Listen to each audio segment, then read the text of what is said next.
মনে হয় যে বাণিজ্য মেলার মতো মনে হইতেছে। বৃক্ষমেলার মতো লাগতেছে না। বৃক্ষটা থাকলেই ভালো হইতো অন্য কিছু তুলনায়। নামে মাত্র বৃক্ষমেলা বললেই আমি মনে করি। বৃক্ষমেলায় এসে হতাশ হয়ে এভাবেই কথাগুলো বলছিলেন শরীয়তপুরের গোসাইরহাট উপজেলার এই বাসিন্দা। নামে বৃক্ষমেলা হলেও বাস্তবে এ যেন বাণিজ্য মেলা। বৃক্ষরোপণে মানুষকে উৎসাহী করা এবং গাছের সঙ্গে পরিচিত করার লক্ষ্যে জেলা উপজেলা পর্যায়ে বৃক্ষমেলার আয়োজন করা হয়েছে। কিন্তু এসব বৃক্ষমেলায় এসে হতাশ হয়ে ফিরে যেতে হচ্ছে মানুষকে। শরীয়তপুর গোসাইরহাট উপজেলা বৃক্ষমেলায় ৩৯টি দোকানের মধ্যে মাত্র একটি গাছের চারা বিক্রির দোকান দেখা যায়, যা অবাক করার মতো বিষয় স্থানীয়দের কাছে। বন বিভাগ বলছে মেলার সম্পর্কে কিছুই জানেন না তারা, অথচ উপজেলা প্রশাসন বলছে মেলাটি আয়োজন করছে বন বিভাগ, তারা শুধু সহযোগিতা করছে।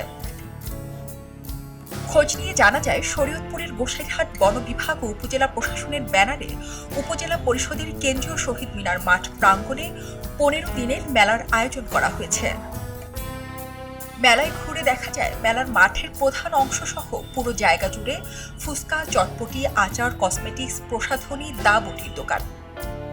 মেলায় আসা অধিকাংশ দর্শনার্থীরা সেসব দোকানে ভিড় জমাচ্ছেন এবং কেনাকাটা করছেন।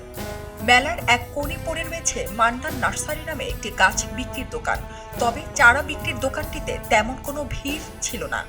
সকাল থেকে দুপুর পর্যন্ত মাত্র ২,০০০ টাকার গাছের চারা বিক্রি না হলেও অন্য সকল দোকানে মালিকদের গড় বিক্রি ছিল ৭ থেকে ৮,০০০ টাকা।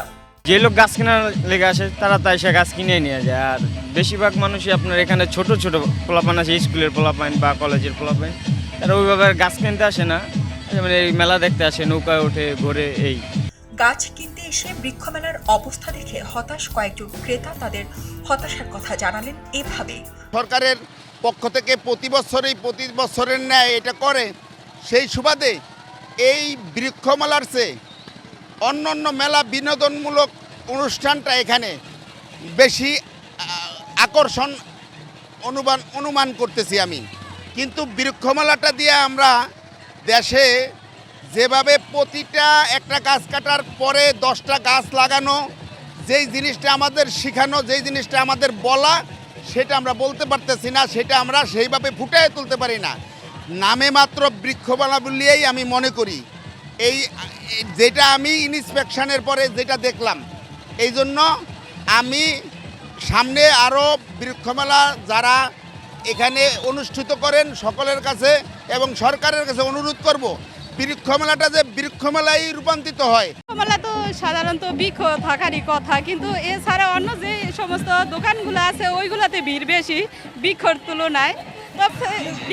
বৃক্ষটা থাকলেই ভালো হইতো অন্য কিছু তুলনায়। আমার কাছে দেখতে একটু অড লুকিং মনে হচ্ছে। আমি কালকে বিকেলেও আসছিলাম গাছ কেনার জন্য, মনে করছি অনেক ধরনের গাছ আসবে বিভিন্ন প্রজাতির, কিন্তু আইসা দেখলাম গাছ নেই। আসলে ওইরকম কেনার মতো তেমন ভালো কোনো গাছ পাইলাম না। আইসা দেখে যে বিভিন্ন ধরনের দোকান, মনে হয় যে বাণিজ্য মেলার মতো মনে হইতেছে। বৃক্ষমেলার মতো লাগতেছে না। আমাদের তরুণ প্রজন্মের জন্য আসলে এটা শুভবার্তা আসবে না মনে হয়, কারণ বৃক্ষমেলার ভিতরে বৃক্ষটাই বেশি থাকা উচিত ছিল, কিন্তু বৃক্ষের চেয়ে বেশি অন্য কিছু প্রাধান্য হয়ে গেছে এখানে। মেলার আয়োজন বিষয়ে জানতে চাইলে জেলা বন কর্মকর্তা মোহাম্মদ সালাউদ্দিন জানান, বন বিভাগ না, এই মেলার আয়োজন করেছে স্থানীয় নার্সারির মালিক সমিতি, সঙ্গে আছে উপজেলা প্রশাসন। অন্যদিকে উপজেলা প্রশাসনের দাবি মেলাটির আয়োজন করেছে বন বিভাগ। এ বিষয়ে জানতে চাইলে গোসাইরহাট উপজেলা নির্বাহী অফিসার আহমেদ সাব্বির সাজ্জাদ জানান, মেলাটি বন বিভাগ আয়োজন করেছে তা মূল ফলকে লেখা রয়েছে। মেলাটিকে সার্বিক সহযোগিতা করছে উপজেলা প্রশাসন।